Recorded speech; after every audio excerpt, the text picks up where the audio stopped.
Hello, this is Veritas Malefica with a general reading for the zodiac sign of Cancer for the energy of the new moon in Leo on August 4th, 2024.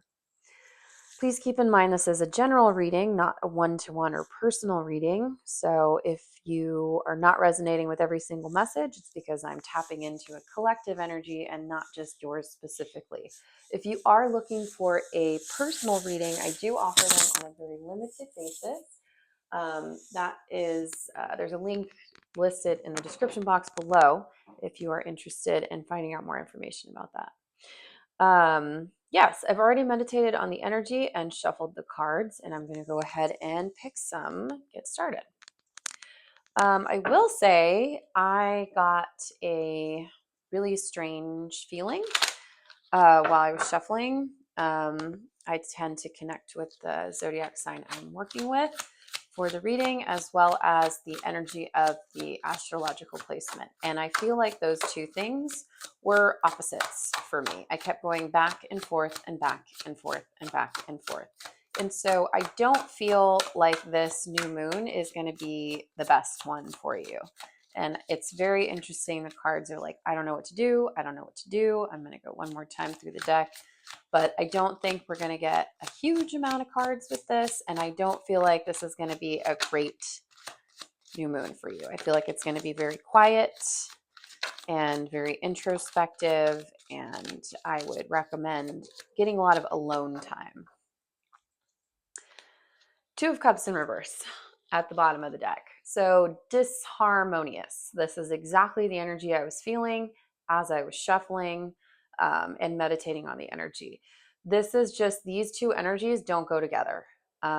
So this may be kind of a turbulent, difficult new moon for you. Again, I would recommend a lot of alone time, a lot of rest, a lot of just focusing on you. And we have very equal mix of cards, 3 face down and 3 face up. So yes, we've got Queen of Cups, which is very much connected with Cancer energy. This is going to make you feel kind of topsy-turvy. This is not going to make you feel good. This is not going to make you feel balanced. I would recommend, again, staying away from people and just focusing on you. Have a restful Sunday. That is what I would recommend. You're not going to feel grounded. You're not going to feel stable. You're not going to feel secure. This might bring up some emotional things for you. This might bring up some grounded things for you. Things like, why is my life not working out how I want it to? Why is this work thing not working? Why is my house thing not working? You're going to be looking at and examining the things in your life that are not working for you right now. So that's going to be your vibe. Now, I will say I do have the Page of Swords at the bottom. So I feel like you will get some inspiration out of this as to what you'd like to change, a little bit of ideas, a little bit of forward flow for the future. This will just be the start of something. And it will be a little chaotic up in the mind because, again, this energy is just very contradictory for your sign and the sign of Leo that we're going through, and probably just some other astrological placements that are happening right now. It's just not going to be a great one for you. I'm going to flip that because that is exactly what I'm recommending. Yeah, that's more the message. Yeah. I think this probably came out this way. This is the vibe for you for this new moon. Okay, do this. Relax, rest, take time to yourself, move very slowly. Nothing is going to happen quickly here. And again, do it alone. Do not work with other people. Do not even connect with other people. I recommend shutting down and taking a nap. I think you're going to look at some things, some deeply rooted things in your life, some structural, foundational things, and sit with them and figure out, why is this not really resonating with me anymore?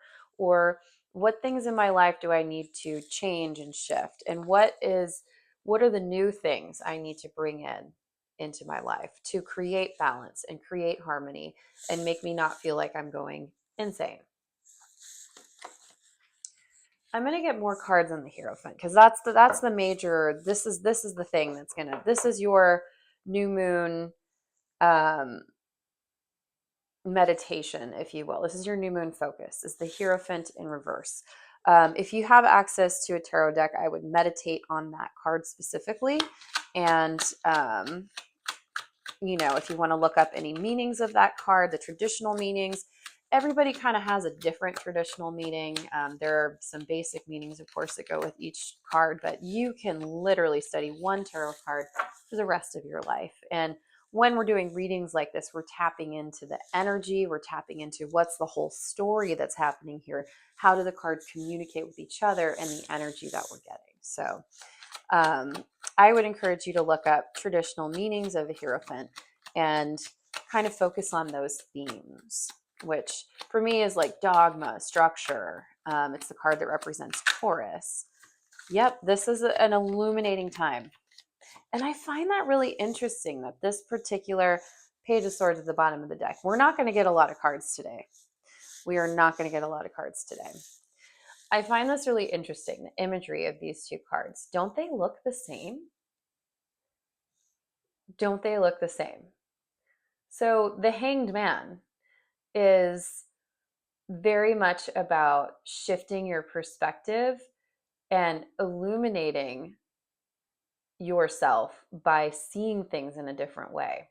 The Hierophant in reverse is actually very much like that, because when it's in the upright, it's very much about structure and dogma, and we're following these rules, and this is, how we've done it. It's kind of like a teacher card as well. But when we turn ourselves upside down, we see maybe we haven't been looking at the world correctly. I find this so interesting. It's completely mirroring the shape of the tree, the shape of his legs, the tree being here, upside down, the light, the illumination, the moon that's here in the sky, the owl representing wisdom.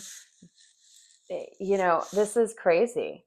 So I feel like this new moon is here to shift your perspective on some things that may have felt very structural, very foundational for you, and you're realizing that they've been hindering you in some way.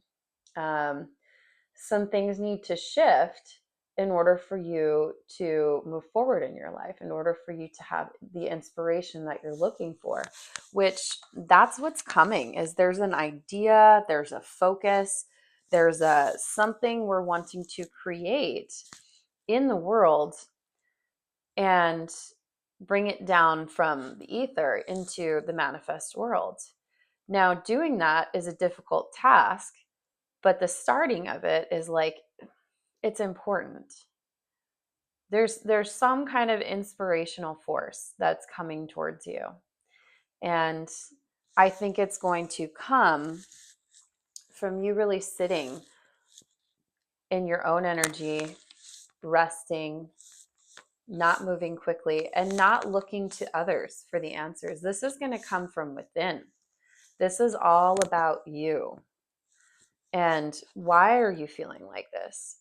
Why are you disharmonious? Why are you feeling like you can't communicate properly? Why are you feeling unbalanced? Why are you feeling like you're not in control of your emotions? Why are you feeling like, things are not working?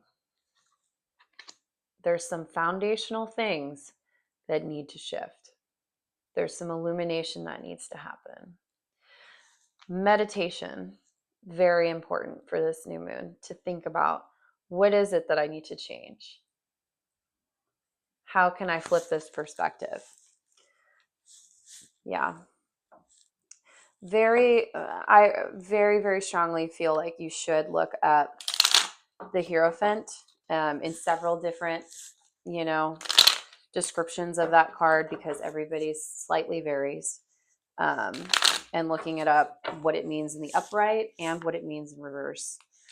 Because you've gotten it in reverse, but knowing what the upright is can kind of give you a little bit more insight and illumination into that. And again, so many different decks, so many different interpretations of that. So I would encourage you to look that up on your own and find the ones that resonate. And you're going to find little pieces of each description that you're like, oh, I need this little nugget from this one, this little nugget from this, and it's going to help you to piece the pieces all together until you come to that illuminating moment that flips your world upside down.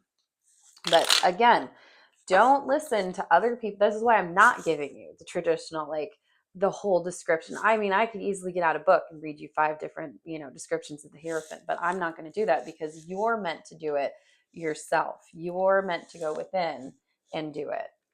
You're meant to look to your own psyche for these answers.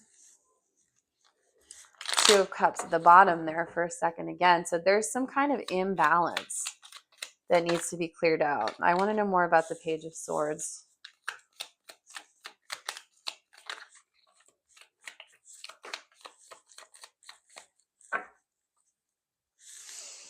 Yeah, something needs to be cleared out. Something needs to end and transform for the energy to move and flow. Wow, we have the 2 of Pentacles in reverse on the ground here too. So that's just playing into that imbalance. There's something out of balance. Yeah, there's something you're holding on to that is dead, done, and over with. You got to release it. 3 of Pentacles coming up in the upright now with the Son of Pentacles, 8 of Pentacles in reverse. You haven't worked on something. There's something that needs to be organized and worked on, and it's within. This is not in a collaborative sense. Again, it's saying the same message. There's something that you're holding on to, something that is like foundational for you that you have to clear out. It's time. The wheel is moving. The wheel is always turning. Fortuna, the wheel of fortune, is always turning. Fate always moves. If you're not moving, if you're not growing, if you're not going with the seasons, going with the cycle, going with the wheel, then you're stagnating. When the wheel stops, we don't exist. The part that you're supposed to do is continue to move with the wheel. There are times when we're on the bottom. There are times when we're on the top. There are times when we're having to fight our way to the top or try to fight from falling off. But we need to go through the downswing in order to get back to the upswing. So there's some movement that needs to happen. That's going to get you to a point where you can collaborate with others successfully. But you're not able to do this. You're not able to manifest in a balanced way. You're not able to combine the elements in the way that you need to start to have and implement these ideas, because you have to go through this. You have to deal with this. You have to change something. You have to work on something. And then we can have the blessings. We can have the forward motion. We can have the inspiration, and we can start to build something. So that's what I see. I'm going to leave it at that because, again, I don't think you should listen to anyone this new moon. I think the main person that you should listen to, Cancer, is yourself. Trust that intuition of yours because it's strong. And there's something you need to go through and get out and cycle out and work through and shift your perspective on. You gotta repot the plant. That's what's going on. You're getting root bound. And you can't let the plant do that. It's harvest season. It's time to till the soil. It's time to look at, okay, what's going on here? How do I arrange it for my best and highest good so that I can continue to grow and manifest and do the things that I want to in my life? So that's what I've got for you, Cancer. That was intense, on brand. Water signs were on brand for this moon cycle. Thank you very much for letting me read your cards. If you resonated with any of the messages, I'd love if you could comment, like, share, subscribe, all of that good stuff. That helps me to do more on this platform. Again, I do offer readings on a personal basis. If you are interested in that link is listed in the description box below. And yeah, thank you very much. And I hope you have a wonderful, restful new moon. Remember to listen to yourself and your inner guidance above all.